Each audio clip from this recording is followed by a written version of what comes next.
स्वागत करता हूं सच के बाद न्यूज़ में। देश के सबसे सुरक्षित माने जाने वाले संसद भवन में सुरक्षा में चूक की दो घटनाएं घटी। पहली, संसद के बाहर दो लोगों के प्रदर्शन करने और दूसरी, लोकसभा में कार्रवाई के दौरान दर्शक धीरता में बैठे दो लोग सदन में के बीच में कूदने की। दो संदिग्ध सदन में कूदे तो सदन में कुछ धुआं सा उठा। हालांकि दोनों ही घटनाओं के संदिग्धों को सुरक्षा कर्मियों ने हिरासत में ले लिया और उनसे पूछताछ की जा रही है। संसद की सुरक्षा में यह घटना उस दिन हुई है जब लोकतंत्र के मंदिर पर आतंकी हमले की 22वीं बरसी थी। 22 साल पहले 13 दिसंबर 2001 को संसद पर आतंकी हमला हुआ था, जिसमें सुरक्षाकर्मियों समेत 9 लोग मारे गए थे और 18 लोग घायल हुए थे। बस गनीमत ये रही कि कोई सांसद इनका निशाना नहीं बना। आइए जानते हैं उस दिन क्या हुआ था। 13 दिसंबर 2001 का दिन था। संसद में शीतकालीन सत्र चल रहा था। महिला आरक्षण विधेयक पर बहस के दौरान हंगामे के चलते सुबह 11:02 पर लोकसभा और राज्यसभा की कार्रवाई स्थगित कर दी गई थी। इस कारण उस वक्त के प्रधानमंत्री अटल बिहारी वाजपेयी और विपक्ष की नेता सोनिया गांधी समेत कई मंत्री संसद भवन में जा चुके थे। लेकिन उस वक्त के देश के गृह मंत्री लाल कृष्ण आडवाणी, प्रमोद महाजन, कई मंत्री, सांसद और पत्रकार समेत 100 से ज़्यादा वीआईपी संसद भवन के भीतर मौजूद थे। घड़ी में करीब 11:30 हो रहे थे। उपराष्ट्रपति कृष्णकांत के सिक्योरिटी गार्ड उनके बाहर आने का इंतजार कर रहे थे। तभी गृह मंत्रालय का फर्जी स्टिकर लगाए एक सफ़ेद रंग की एम्बेसडर कार गेट नंबर 12 से संसद भवन में घुस आई। कार में हथियारों का जखीरा था और 5 आतंकी बैठे थे।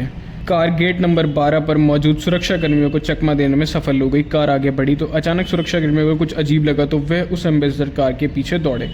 इस बीच आतंकियों की कार उपराष्ट्रपति की खड़ी कार से टकरा गई। घबराकर आतंकियों ने अंधाधुंध फायरिंग शुरू कर दी। आतंकियों के पास AK-47 पिस्टल और हैंड ग्रेनेड थे, जबकि उस वक्त सिक्योरिटी गार्ड निहत्थे हुआ करते थे। जंग का मैदान बन गया था संसद भवन। गोलियों की आवाज़ सुनकर CRPF की बटालियन एक्टिव हो गई। उपराष्ट्रपति कृष्णकांत के सिक्योरिटी गार्ड और सुरक्षाकर्मियों ने पलटवार किया। आनन फानन सभी कंपाउंड के गेट बंद कर दिए गए। संसद में मौजूद सभी मंत्री, सांसद, अधिकारियों को भीतर ही सुरक्षित रहने के लिए कहा गया। गेट नंबर 1 से संसद में घुसने की कोशिश की तो सुरक्षाकर्मियों ने उसे वहीं मार गिराया। इस दौरान उनके शरीर पर लगे बम फट गए। संसद भवन जंग का मैदान बन गया था। दोनों ओर से गोलीबारी जारी थी। अन्य 4 आतंकियों ने गेट नंबर 4 से सदन में घुसने की कोशिश करी।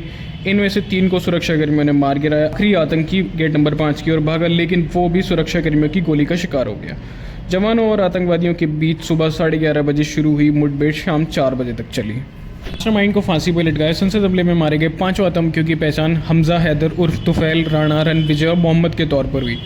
आतंकी हमले की दिल्ली पुलिस ने जांच करी। दिल्ली पुलिस ने 2 बार यानी 15 दिसंबर 2001 को जैश ए मोहम्मद के आतंकी और संसद हमले के मास्टरमाइंड अफजल गुरु को पकड़ा। उसके साथ ही SAR गिलानी, अफशान गुरु और राकेत और शौकत हुसैन को गिरफ्तार किया। हमला लश्कर और जैश ए मोहम्मद आतंकियों ने किया था। सुप्रीम कोर्ट ने सुनवाई के बाद गिलानी और अफशान को बरी कर दिया, जबकि अफजल गुरु की फांसी की सज़ा बरकरार रखी। शौकत हुसैन की मौत की सज़ा को घटाकर 10 साल की जेल की सज़ा कर दी गई। 9 फरवरी 2013 को अफजल गुरु को दिल्ली पुलिस की तिहाड़ जेल में फांसी पर लटका दिया गया।